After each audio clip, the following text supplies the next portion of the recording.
Hello, how you doing, Nick? Good. All right, so you teach here. Yes, so I I was gonna say your company. It's not really your company, but the place you teach. Tell me about the event tonight. Well, I'm so excited. You know, I am an instructor here at FIDM, and I'm also the spokesperson. So anytime that they think of projects or people like Disney, they brought this project up that, you know, we'd love to display and exhibit the Alice in Wonderland gowns. Yeah. And then they also said, well, by the way, we have Nick Verreos, and how about we do a FIDM Super Lab? So we decided to get 6 FIDM designers, grads, and 1 current student to design red carpet gowns inspired by Alice in Wonderland. So, you know, thought it was perfect. It's like a Project Runway challenge, but right here in downtown. Is it a challenge? Like, are we voting on who we like the best, or it's not? Well, you can. Okay, you can vote. Okay. You know, and you can give me your you know what you voted for later. But it's more about we're showcasing it. We're exhibiting these gowns just to show you, because you know inside in the museum and galleries you'll see the actual costumes from the movie. Yeah. But we're sort of broadening your fashion mind to show you how young designers would be inspired to create modern new versions of the costumes, but red carpet gowns, you know? And for you, has there ever been a film or something like that, a play that's really inspired you and you're like, man, this is something that sticks with me when I design? Or Oh, definitely. I think, you know, I'm a very visual guy, and I always stay up late watching those Turner Classic old movies. I'm always inspired by the 1930s, 1940s. I was just watching a movie with Humphrey Bogart and Lauren Bacall. Such an amazing suit. And do you know, like, I think it was 3 a.m., I took out my pad and I started sketching the suit and something about the pocket that inspired me. So I'm always being inspired by the movies, and something like Alice in Wonderland, oh, it's like a fantasy, it's like a dream. You know, I wish that it wasn't so dark in the theater so I could, you know, be sketching. Yeah, I could be drawing, but that's why you're going to get the DVD and the Blu-ray. Exactly. So now you can watch it at home and sketch.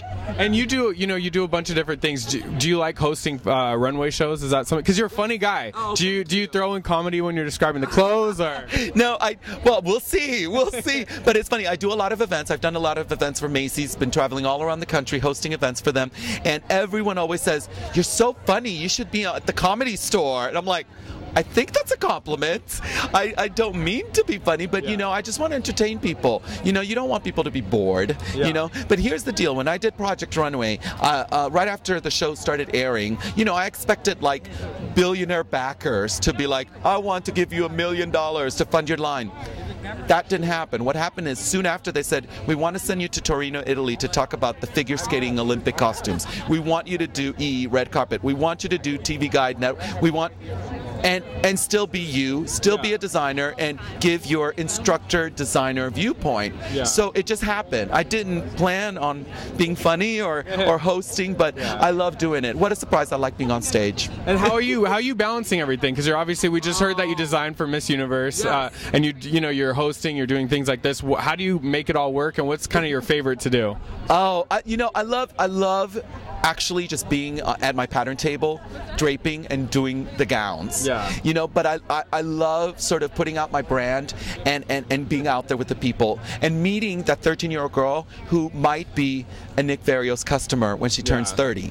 You know, so I love doing that. How do I do it?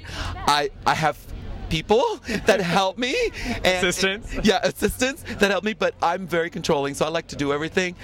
You know, I just say that I don't sleep much, let's just say, you know, and I'm living for this moment, so that's why I try not to sleep, because I feel if I sleep I'll miss something. So I'm very humbled, and I'm lucky that the phone is still ringing and the emails are still coming. And what was the experience? You know, you said Project Runway. What was that experience? Is it something that you'll always look back and it kind of like, I love it, or because we see it and it's crazy. I'm like, how do they do it? Stress, no sleep.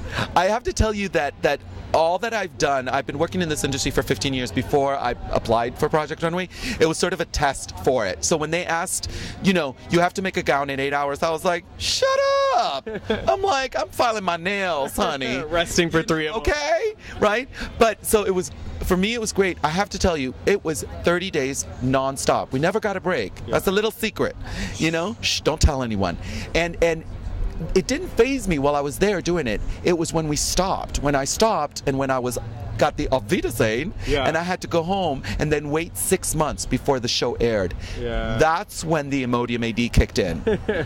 All right, and that is when you were like, what the heck did I just do? And that's, you know, you don't realize it. We're like, did I just do that for a month? And and then of course I watched it and I was like, damn, that was crazy, you know? So I am reacting the way you reacted, but in that bubble, in that surreal moment, it was like, give me some lemonade, y'all, I gotta sew. And last question, do you ever walk down the street and you see somebody in just an atrocious outfit and you're like, man, this is what I do, I just want to tell this lady to go home, change, come out? Oh my gosh. Okay, can I tell you something? Tell me. Because I'm on the red carpet a lot and I do talk about fashion, there is not one time that I don't get stopped at airports or hotels by lovely women who come up to me and say, oh my God, you know, you're Nick Verreos, da, da, da, da. I said, hi. And they said, I wish I knew you were going to be here because I look, you know, I look horrible. And of course I'm like, no, honey, you look fine. But you know my inner voice? You know where this is going. My inner voice is like, you're a hot mess. I was like, you shouldn't have worn them Crocs, honey. You know? But I can't say that. But you know, it's but you know, the bad part about that is I have to be dressed almost 24/7. I cannot go to the airport schlumpy. Because if that one person, and trust me, I'm on like the bottom of the alphabet list totem pole of celebrities, but there might be one person who's like, is that Nick Verreos and why is he wearing sweats? You know? I feel you. Well, thank you so much. Thank you very much. Thank you. Bye.